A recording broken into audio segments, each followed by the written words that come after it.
आपण गॅस चालू केलेला नाही, कढई ठेवलेली आहे। ओला नारळ मी खिसून घेतलेला आहे। चला मी सांगते आता आपला पदार्थ, पुढील पदार्थ कोणता आहे तो नक्की तुम्ही ओळखा आणि सांगा।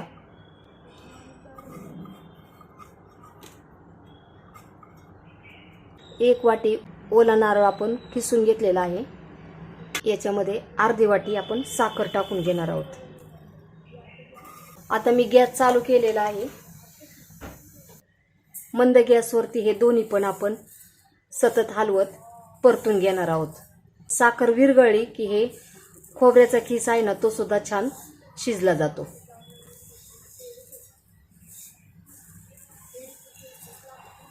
आता पुढील पदार्थ बर्फी आहे की अजून कोणता पदार्थ हे मला तुम्ही कमेंट्स मध्ये नक्की सांगा।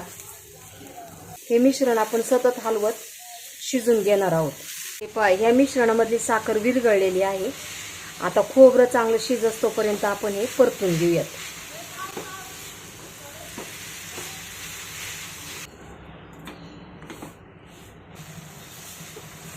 आता हे करताना तुम्हाला एक महत्त्वाची टिप सांगते पहा।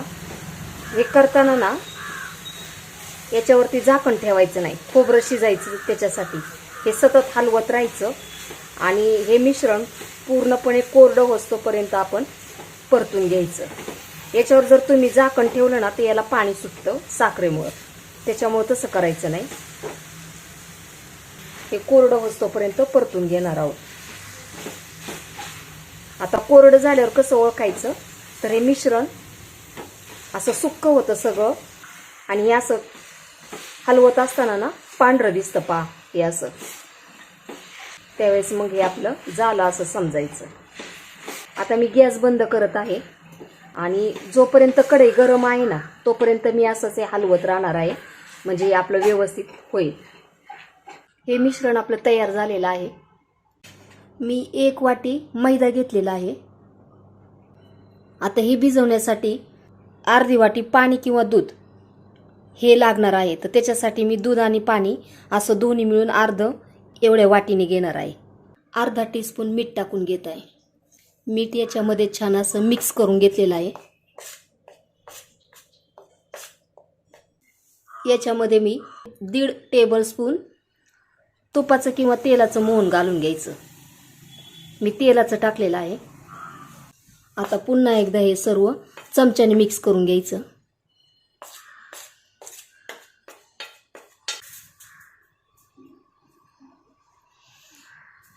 आणि मैद्याला तेल असं चांगलं चोळून घ्यायचं, म्हणजे मग जो आपण पदार्थ करणार आहोत तो छान खुसखुशीत होईल।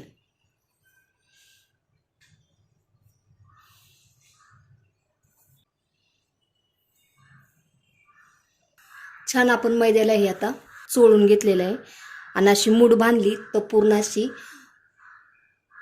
असं झालं पाहिजे। हे पहा, त्याच्यामुळं आपले सर्व मैद्याला तेल चांगलं लागलेलं आहे पहा। आपण 1 वाटी मैदा घेतलेला आहे, तर त्याच्यासाठी हे अर्धी वाटी घेतलेलं आहे। दूध आणि पाणी हे मिक्स करून अर्धी वाटी घेतलेलं आहे। आपण थोडं थोडं करून आपण याचा गोळा बनवून घेऊयात।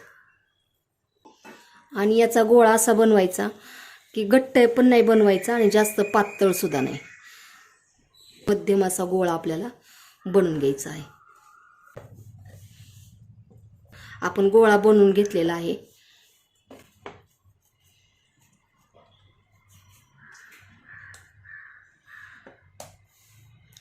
दूध अगदी एवढंसं राहिलेलं आहे, 1 ते 2 टेबलस्पून राहिलेलं आहे। ते असंच बाजूला ठेवायचं। जर हे घट्ट वाटलं तर याचा हात लावून आपण हे पुन्हा मळू शकतो। आता आपण हे सर्व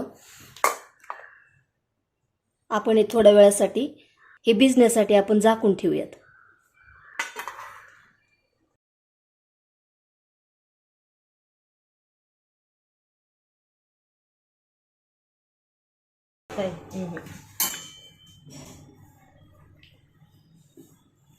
हे पहा, करंजी तळायला मी तेल टाकलेलं आहे आणि तेल सुद्धा तापलेलं आहे। आता आपण करंजी याच्यामध्ये टाकून घेऊयात।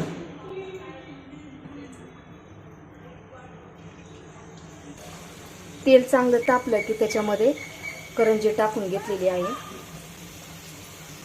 आणि करंजी जास्त फुल गॅसवरती तळून घ्यायची नाही,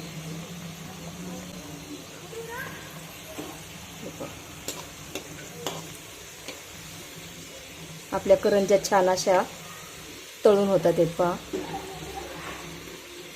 पीठ भिजलं ना की या करंज्या अशा छान होतात पहा.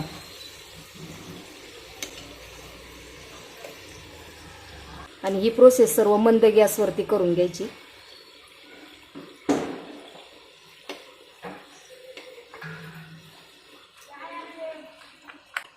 करंज्या आपल्या तळून झालेले आहेत, आपण काढून घेऊयात.